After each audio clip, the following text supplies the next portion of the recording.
आधी तुमची झोप कशी होती? तुम्हाला डिस्टर्ब झोप होती का? कशी होती? का कमी आवाज होते? कमी आवर्स व्हायचे. म्हणजे कधी कधी तर रात्री 3-3, 4-4 पर्यंत झोप लागायचीच नाही. लागली तर कधीतरी पहाटे लागायची 2-3 तास, 4 तास. आणि हम्म, कधी कधी तर खूपच ताण असला तर 1 सेकंद पण नाही झालेला, बऱ्याच झालेले. म्हणजे इव्हन हम्म. झोपेच्या टॅबलेट्स घेऊन सुद्धा. आता आता कशी आहे तुमची झोप? आता शांत झोप होते, पूर्ण झोप होते. आणि 6 ते 7 तास तरी झोप होते. सकाळी 6 म्हणजे 12ला जरी झोप लागली तरी 7 पर्यंत तरी झोप होते शांत. कंटिन्युअस. कंटिन्युअस झोप. नमस्कार, मी प्रसाद पटवारी, चिंचवड पुण्यामधनं आहे मी. मी प्रायव्हेट कंपनीमध्ये production manager, quality manager, project मॅनेजमेंटचे असे बरेचसे 20-21 वर्षाचा माझा एक्सपिरियन्स आहे. मध्यंतरी जॉब लॉसमुळे आणि काही अदर प्रॉब्लेम्समुळे तब्येत खूप डाऊन झाली होती आणि झोपेचा प्रॉब्लेम खूप वाढला होता. म्हणजे रात्री झोप कधी कधी तर 1 सेकंद पण नाही व्हायची.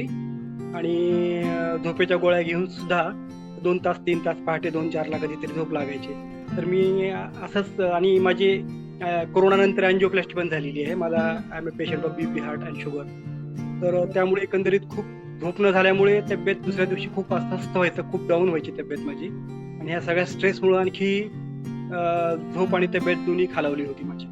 तर मी असं शोधत असताना ऑनलाईन मला तनिष्क वेलनेसचा स्लीप रिसेट हा प्रोग्राम म्हणजे आढळला मला. मग I came across this programme.